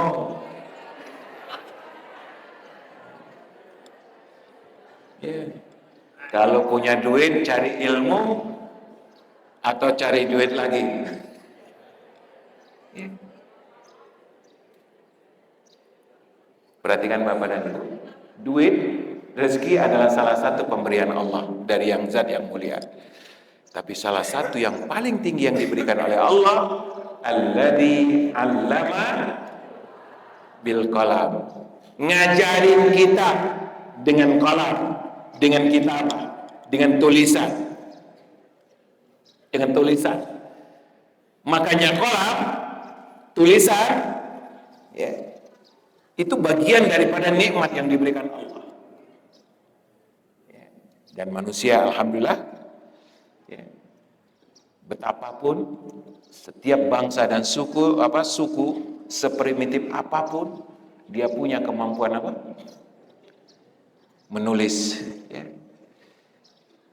Makanya tulisan-tulisan itu dari dulu sampai sekarang bervariasi luar biasa.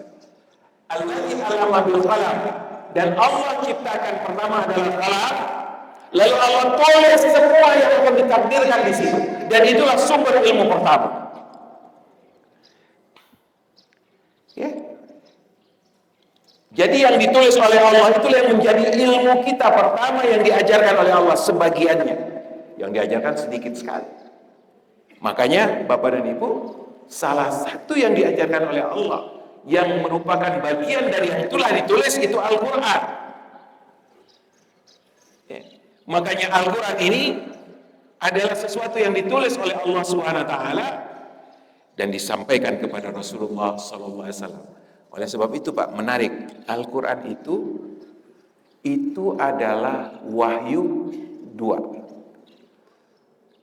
tulisan dan maknanya. Makanya Bapak dan Ibu yang dirahmati Allah, ada perbedaan-perbedaan di dalam cara menulis, ya. Tetapi perbedaan di dalam menulis itu tidak berubah. Cuman perbedaan-perbedaan, misalnya di orang-orang Maroko, Bapak mungkin pernah dengar ada Quran Warash, ya. Mohon maaf Pak. Misal contoh, Qaf.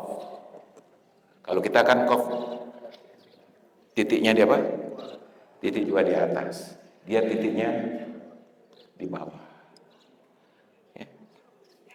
Ya. Dan dulu Pak, asalnya Quran itu waktu ditulis di zamannya siapa? Di zamannya Abu Bakar As-Siddiq, kemudian menjadi satu nusah di zamannya Utsman. Itu nggak ada baris, nggak ada titik. Ya, jadi nggak ada apa? Nggak ada baris, nggak ada titik. Jadi kapan dibarisin dikasih titik? Ya. Setelah orang-orang non-Arab banyak masuk apa? Islam, lalu orang non-Arab nggak bisa baca. Maka terpaksa diapain? Dulu itu antara ba, ta, ta itu sama. Kalau sekarang ba titik apa? Ta titik. Kalau dulu nggak ada titiknya, maka tapi orang bisa baca. Kenapa? Karena memang bahasa mereka. Nah, setelah orang Indonesia masuk Islam, nggak bisa baca, makanya dikasihlah ya, oleh siapa? Oleh para ulama dahulu harakat yang disesuaikan dengan bunyinya. Alladzi 'allama bil qalam. Semua ditulis, tidak ada yang tidak ditulis dengan qalam. Jadi takdir kita itu sudah ditulis di mana, Pak? Di Lauhul Mahfuz. Allamal insana ma lam. Ini ayat luar biasa. Allamal insana ma lam ya'lam. Saya ingin tanya, apa yang diajarkan oleh Allah kepada kita Bapak dan Ibu? Apa yang tidak kita ketahui? Apa yang diajarkan Allah SWT kepada kita? Pertanyaan, penting nggak mengetahui apa yang tidak kita ketahui? Penting nggak mengetahui apa yang tidak kita ketahui?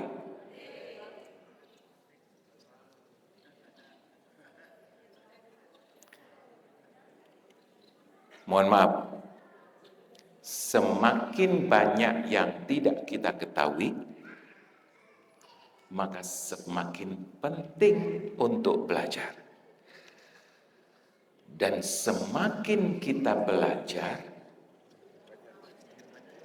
semakin terasa banyak yang tidak kita ketahui. Makanya orang yang semangat belajar adalah siapa yang semangat belajar, Bu? Siapa yang semangat belajar? Siapa?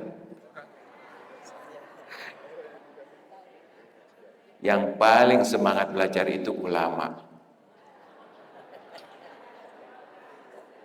Karena ulama itu semakin belajar semakin merasa bodoh. Yang paling malas belajar siapa?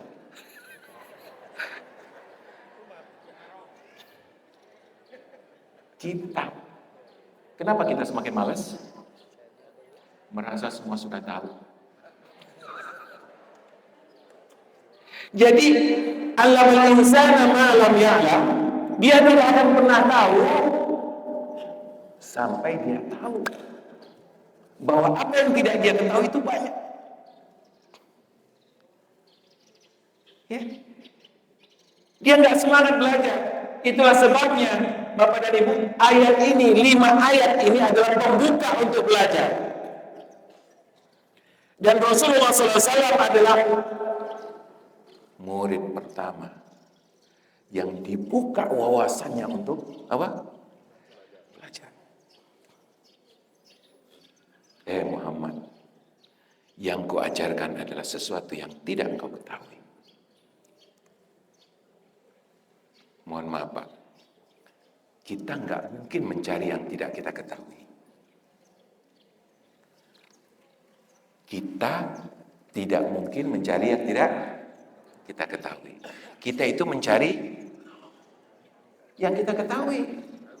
Betul nggak? Ya, misal contoh, mohon maaf, santri datang ke Milbos. Kenapa datang ke Milbos?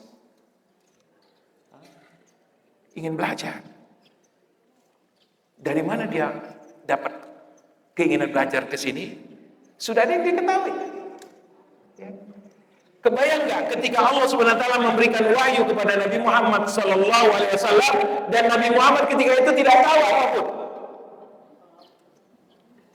Makanya Rasulullah SAW mendapatkan petunjuk dari Allah. Aku akan bukakan kepadamu apa yang belum kau ketahui, dan dari apa yang belum kau ketahui itu engkau akan mengetahui sesuatu dan berikutnya mencari sesuatu yang berikutnya yang belum kau ketahui. Makanya proses belajar itu nggak boleh berhenti sampai ya'tiyakal yakin, sampai yakin. Yakin itu kapan? Mati. Nah, Bapak dan Ibu yang dirahmati Allah, oleh sebab itulah tidak boleh berhenti belajar. Karena yang tidak kita ketahui lebih banyak daripada berapa banyak kita ketahui. Ya. Dan sumber ilmu itu siapa? Allah. Wa rabbukal akram. Makanya belajar apapun, Bapak dan Ibu yang dirahmati Allah, belajarnya dari Allah. Dan mendekat dengan pelajaran itu atau melakukan pendekatan terhadap pelajaran itu dengan nama Allah. Belajar apapun, ini penting banget. Makanya kami berharap banget terjadi perubahan yang mendasar terhadap cara kita belajar. Ya. Cara belajar yang pertama itu belajar apapun harus dengan nama Allah. Maksudnya mulai dari mengenal Allah, lalu di mana Allah di dalam apa yang kita pelajari. Endingnya harus ketemu lagi. Karena sifat daripada orang yang belajar dengan Allah itu Rabbana apa? Ma khalaqta hadza batila subhanaka, bahwa semua tidak ada yang percuma. Semua diciptakan oleh Allah Subhanahu wa taala. Nauzubillah, banyak orang yang belajar Bapak dan Ibu, semakin belajar semakin akunya keluar. Semakin belajar semakin menuhankan otaknya. Padahal sumber daripada ilmu itu adalah Allah. Berarti ini adalah sumber ilmu yang paling keren, yaitu apa? Wahyu. Dan wahyu itu ada dua, Bapak dan Ibu. Al-Quran. Dan yang kedua apa? Hadis. Ya, hadis. Nah, yang turun melalui malaikat Jibril itu apa? Al-Quran. Dan inilah yang disebut dengan wahyu rasman wa makna. Wahyu tulisan dan maknanya. Makanya makna daripada yang kita pelajari dari Al-Quran itu tidak boleh semau kita. Kita harus referensikan atau dirujuk ulang kepada wahyu, yaitu Al-Quran. Makanya tafsir yang paling tinggi itu, level tafsir itu 4. Ya, level tafsir yang paling tinggi, cara memahami Al-Quran yang paling tinggi, Al-Quran dengan Al-Quran. Apa Pak? Al-Quran dengan, yang kedua Al-Quran dengan hadis. Al-Quran dengan hadis. Makanya kalau ada pemahaman Al-Quran yang bertolak belakang dengan hadis, ya Bapak dan Ibu yang dirahmati Allah, dilihat hadisnya benar atau tidak. Ya. Yang ketiga, Al-Quran dengan pendapat para sahabat. Karena Al-Quran itu turun pada masa sahabat. Orang yang menyaksi turunnya Al-Quran itu orang yang lebih paham daripada orang yang setelahnya. Dan yang ketiga, baru Al-Quran dengan pendapat para ulama. Inilah 5 ayat pertama, dan insya Allah nanti kita akan lanjutkan bagian ayat yang terakhir, beberapa sisanya. Jadi di dalam Al-Quran surat Al-Alaq ini Bapak dan Ibu menarik. 5 ayat pertama ini adalah tentang pembukaan wahyu. Lalu beberapa ayat berikutnya adalah tentang tipologi manusia ketika mendapatkan wahyu. Ada beberapa tipe manusia ketika datang apa? Wahyu. Jadi wahyu itu apa Pak? Ibu? Sumber ilmu tertinggi. Ya. Maka kalau sudah wahyu, itu jangan lagi pakai apa? Pakai akal. Itu Al-Quran nggak relevan. Apalagi na'udzubillah sekarang orang menganggap Al-Quran itu kitab filsafat. Na'udzubillah. Ada yang mengatakan Al-Quran itu kitab apa? Na'udzubillah. Al-Quran itu kitab wahyu. Dan tidak ada intervensi pendapat manusia di dalam Al-Quran. Jadi Al-Quran itu tidak sama dengan Injil. Tidak sama dengan Zabur. 100% wahyu. Tidak ada tafsir di situ. Oleh sebab itu Bapak dan Ibu, terjemahan itu tidak sama dengan Al-Quran. Ulang, apa? Terjemahan tidak sama dengan, boleh nggak terjemahannya banyak versi? Boleh. Boleh nggak Qurannya banyak versi? Enggak. Ya. Kenapa? Karena Al-Quran tidak sama dengan terjemahan. Itulah sebabnya Bapak dan Ibu, yuk penting belajar Al-Quran, belajar wahyu, dan itulah ilmu yang paling tinggi. Pertanyaan terakhir. Jadi, adakah nikmat yang lebih tinggi daripada Al-Quran? Adakah nikmat yang lebih tinggi daripada Al-Quran? Enggak ada. Enggak ada. Makanya Bapak dan Ibu, yuk kita beri waktu yang sesuai untuk Al-Quran. Jangan sia-siakan. Ini barang paling mahal. Tahu nggak Pak? Rasulullah ketika malaikat Jibril datang itu berat luar biasa. Dalam hadis dikatakan oleh Aisyah, kalau lagi menerima wahyu, Rasulullah itu bisa berkeringat. Keringatnya besar sebesar apa? Seperti kaca. Itu di musim dingin. Qaulan thaqila, berat luar biasa. Tapi na'udzubillah, kita menjadikannya kitab yang ringan. Ya. Baik, kita buka pertanyaan. Masih ada waktu sekitar 10-20 menit untuk pertanyaan. Silakan kalau ada sebelum.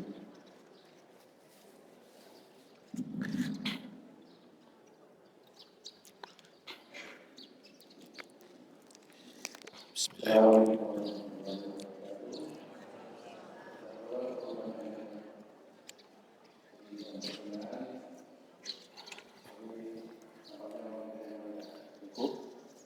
Saya baru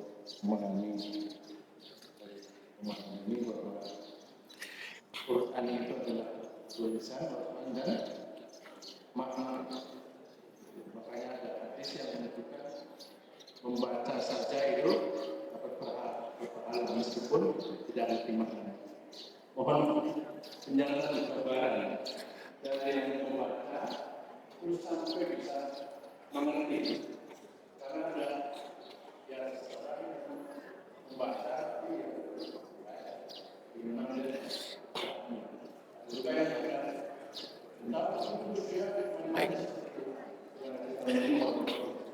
Baik Bapak dan Ibu, jadi Al-Quran itu adalah nikmat yang luar biasa yang diberikan oleh Allah, dan interaksi kita dengan Al-Quran semuanya bermanfaat.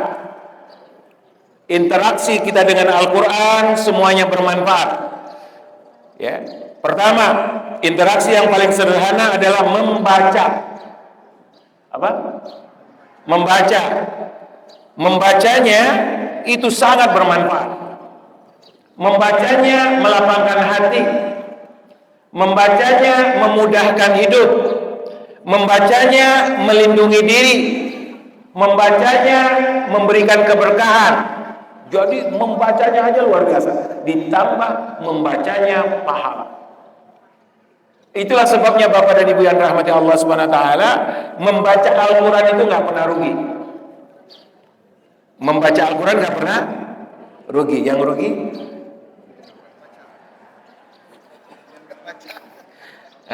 jadi bahasanya membaca Al-Quran nggak pernah rugi. Maka kalau tidak membaca itu yang paling sederhana. Ya, yang paling sederhana apa? Baca. Terus yang kedua, Bapak dan Ibu yang rahmati Allah, hafalkan. Karena menghafal itu artinya membaca berkali-kali. Apa Pak? Jadi makanya kata sebagian guru, Al-Quran itu nggak usah dihafalin, dibaca aja Pak. Kalau bacanya sudah 40 kali, biasanya ada apa? Nyantel. Nah yang repotnya kita membaca itu memang pengen menghafal. Pas baca sudah 10 kali, kok nggak hafal-hafal ya, baru 10 kali. Hafalkan.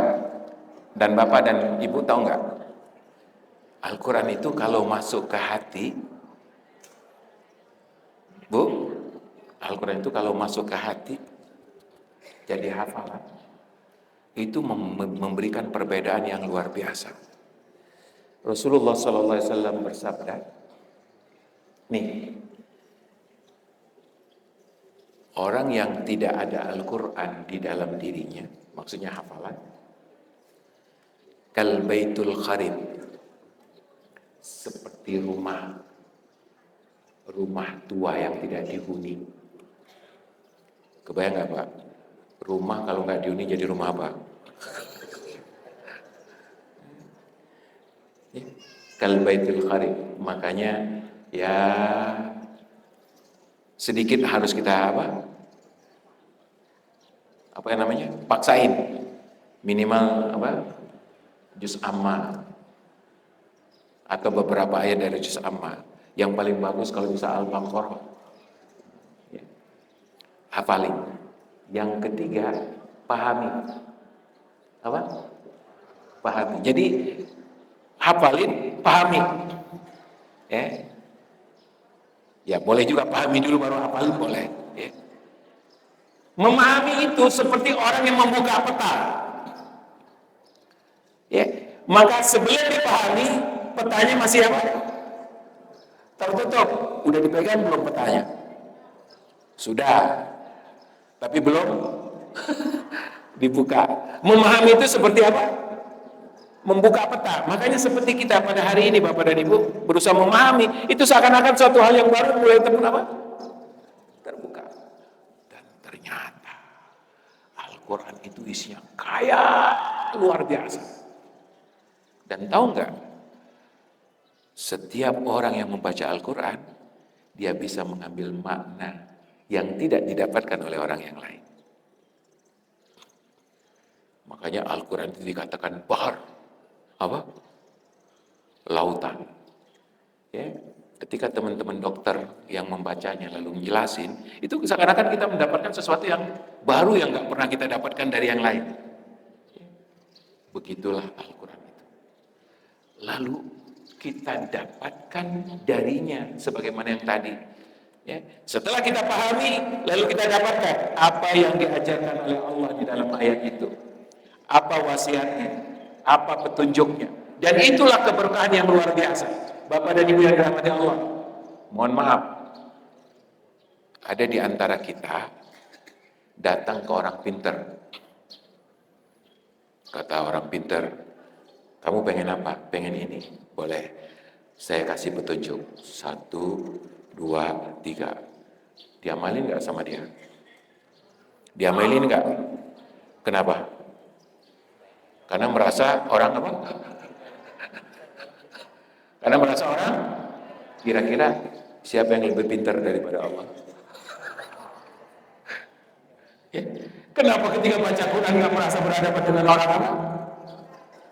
Kita habis baca Quran, tutup lagi, nggak dapat apa-apa. Padahal mestinya ketika kita buka, kita harus tahu pengen dapat apa. Dan itu hal yang paling penting. Itu yang ibadah yang luar biasa. Makanya kata Abdullah bin Abbas, kami kalau belajar Al-Quran itu 10 ayat, kami dalemin, kami pahami, kami tadabburin, kami dapat hukumnya, kami dapat maknanya, kami dapat apa yang harus kami lakukan, baru pindah lagi ke ayat berikut. Itu pahalanya luar biasa. Diamalkan. Dan yang terakhir, diajarkan. Ya Pak? Bapak dan Ibu, ini menarik. Jadi teman-teman dokter itu tahu nggak kenapa ke sini? Mereka ingin ngajar Quran. Yang menarik ketika mereka menyampaikan ke saya begini, Pak, Ketika dia ceramah ke depan anak-anak, dia bilang kepada anak-anak begini, kami alhamdulillah diberi nikmat oleh Allah, belajar kami mudah. Dari semenjak SMP, SMA, S1, selalu kamlud. Dan sampai sekarang dokter. Dan hidup kami juga alhamdulillah. Tapi kami merasa kami tidak akan pernah menjadi orang terbaik. Perhatikan Bu, apa dia katakan? Kami tidak akan pernah menjadi orang. Kenapa? Karena Rasulullah SAW bersabda, khairukum man ta'allamal Qur'an wa 'allama. Sebaik-baik kalian adalah orang yang belajar Al-Qur'an lalu mengajarkannya. Maka mereka datang ke sini pakai tiket sendiri. Ya, tiket sendiri, Pak. Lalu ke sini minta jam ngajar, mintanya 6 jam lagi sehari. Jadi dari pagi sampai apa? Siang. Semangat. Anak-anak juga semangat. Demi hanya untuk kalau ditanya oleh Allah, apakah kamu sudah mengajarkan Al-Quran? Jawabnya, sudah. Makanya Bapak dan Ibu yang rahmati Allah, yuk, ini wahyu nikmat paling mahal, nikmat paling berharga. Demi Allah, kalau kita nggak ambil, kita rugi. 2, belajar, ajarkan. Sederhana, sederhana sekali. Kalau ngajarin nggak usah yang jauh-jauh. Yang pasti dengar siapa? Anak-anak kita aja, ya. Dan Al-Quran itu setiap diajarkan menjadi sesuatu yang menarik karena dia ilmu tentang hidup. Ilmu tentang hidup. Jadi Al-Quran itu Pak, isinya tentang hidup. Maka orang yang belajar Al-Quran artinya belajar apa? Belajar hidup. Yang repotnya semua kita pelajari di kuliah kecuali tentang hidup. Ya. Belajar ekonomi ada, komputer ada, belajar hidup. Makanya kita sukses secara akademik kita, kadang-kadang gagal secara hidup. Nah, Al-Quran mengajarkan itu. Jadi kita dapat pahala semua.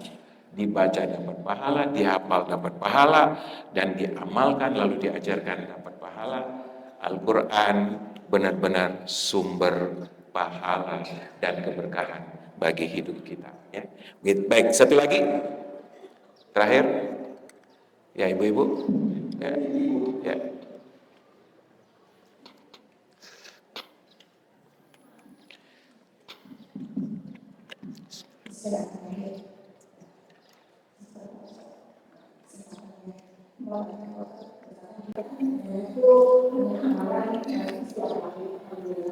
Nah, kita tuh biasanya perhatikan surah-surah yang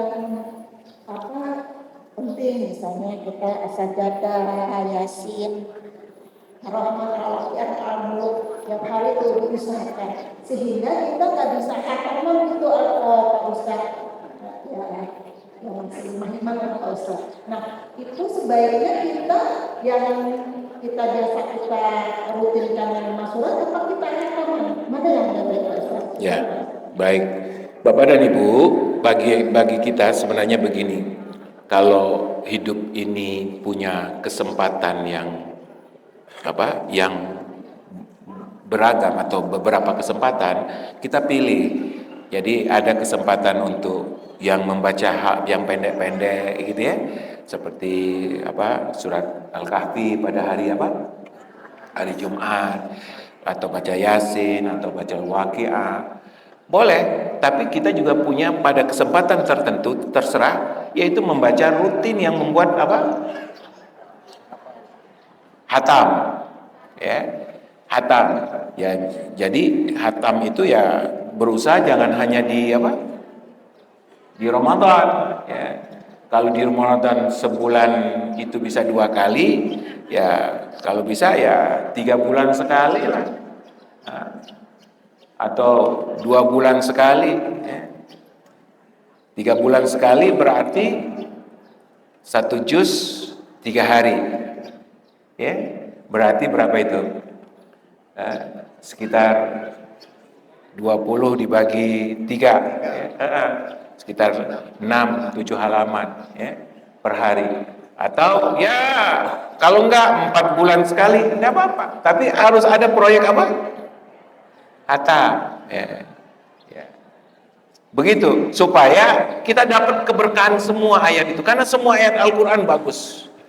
Semua ayat Al-Quran baik. Dan bisa jadi kita dapat manfaat dari ayat-ayat yang mungkin jarang kita baca, tapi sangat bermanfaat untuk kita. Ya, gitu. Sehingga jangan hanya kita sibuk dengan kewajiban-kewajiban rutin, tapi juga ada target untuk menghatamkannya. Nah, sekaligus sekali-sekali baca satu halaman, baca terjemahnya, baca yang tadi 3, apa yang kupahami, yang kedua apa? Apa wasiat Allah, yang ketiga apa? Apa tanda cintanya Allah kepada kita dalam ayat itu. Ini menarik banget, Pak. Itu kalau kita baca, Pak, dengan hati, bagaimana Allah mencintai kita dengan ayat-ayatnya itu luar biasa. Ya, bagaimana Allah memberikan petunjuknya kepada kita. Ya, terakhir, Bapak dan Ibu yang rahmati Allah, surat Al-Alaq adalah pembuka dari wahyu Allah. Mudah-mudahan pertemuan ini juga menjadi pembuka semangat kita untuk belajar apa? Al-Quran. Tidak ada yang lebih berharga dari Al-Quran ini, Pak. Ya. Tidak ada yang lebih berharga dari Al-Quran ini. Maka jangan sampai kita baca semua kitab, tapi nggak pernah kita baca apa? Al-Quran. Dan insya Allah dalam pertemuan berikutnya, kita akan membahas siapa orang-orang yang cuek, orang-orang yang acuh dengan Al-Quran. Ya, yatgha, yang durhaka. Dan siapa orang-orang yang menghalangi orang-orang yang mengamalkan Al-Quran. Ya, orang-orang yang menghalangi orang yang mengamalkan Al-Quran. Mudah-mudahan kita mendapat hidayah dan mendapat petunjuknya. Terima kasih. Alhamdulillahirrahmanirrahim. Mudah-mudahan Allah berkahi. Kita cukupkan dan insya Allah nanti siang akan ada pembahasan lanjutan, kemudian malam dan besok pagi kita lanjutkan sisa daripada ayat-ayat yang ada di dalam surat Al-Alaq. Terima kasih. Assalamualaikum warahmatullahi wabarakatuh.